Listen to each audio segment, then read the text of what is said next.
Alors, l'Ukraine célèbre son attaque Spiderweb. Vous savez, l'Ukraine a mené cette grande attaque contre la Russie. On parle d'un essaim de drones qui a attaqué des bases aériennes russes et détruit des avions russes. Tout cela est célébré en Occident. Les médias de propagande occidentaux ne savent plus quoi faire d'eux-mêmes. On n'en entendra pas la fin jusqu'à ce qu'un événement majeur vienne y mettre un terme. Donc je voulais leur laisser l'occasion de célébrer. Et maintenant que je sens qu'ils ont eu au moins 2 jours de fête, on peut commencer à parler de ce qui va suivre, parce que les nouvelles ne sont pas bonnes. L'Ukraine a affirmé avoir mené cette attaque en réussissant à introduire clandestinement des drones à l'intérieur de la Russie, en les transportant dans des camions jusqu'à 5 bases aériennes pour pouvoir attaquer ces bombardiers.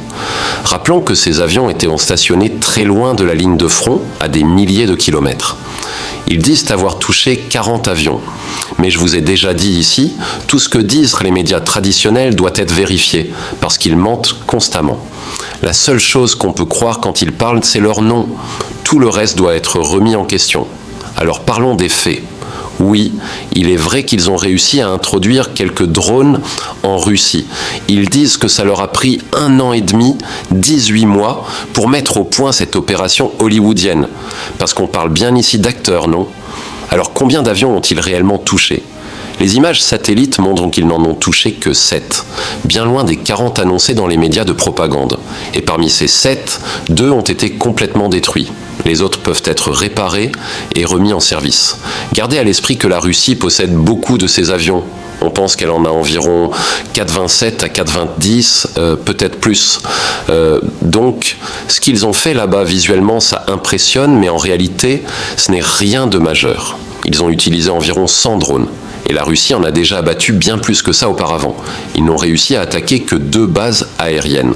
Les drones visant les 3 autres ont été totalement repoussés. Bref, c'est un échec. Maintenant, passons aux mauvaises nouvelles. Première mauvaise nouvelle. Il leur a fallu 18 mois pour toucher seulement 7 avions, dont seulement 2 ont été détruits. C'est un échec total. Même s'ils en avaient détruit 10, ça n'aurait rien changé car la Russie continue de gagner du terrain sur le champ de bataille. Dès que ces ponts et avions ont été attaqués, la Russie a riposté, frappé un camp d'entraînement militaire et tué, selon l'Ukraine, 12 soldats. Mais en réalité, c'était sûrement plus. Deuxième mauvaise nouvelle. Pourquoi ces avions étaient-ils à l'air libre ?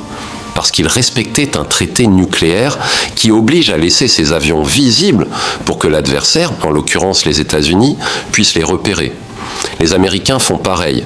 Mais maintenant que l'Occident a permis cette attaque, car ce n'est pas une opération ukrainienne, mais une opération de la CIA, peut-être du MI6 britannique, ce traité est mort. La Russie va désormais cacher ses avions.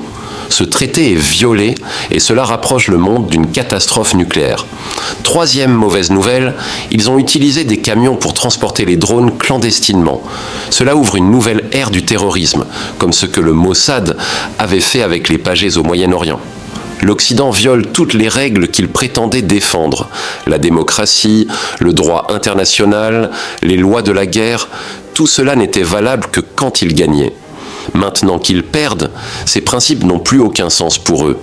Ils en arrivent à utiliser des méthodes terroristes, planifier des assassinats, ouvrir des fronts illégaux, et à la fin, ils seront les premières victimes de leurs propres actes.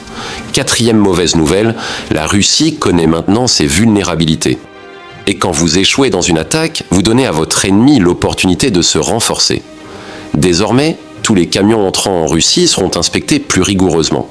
Le niveau de sécurité va exploser. Et enfin, 5. Dernière mauvaise nouvelle, ils doivent maintenant attendre la réponse de Poutine et ça leur fait perdre le sommeil, parce qu'ils ne savent déjà pas ce qui va arriver. La chute d'un empire est pitoyable à voir. Elle entraîne de nombreux dangers.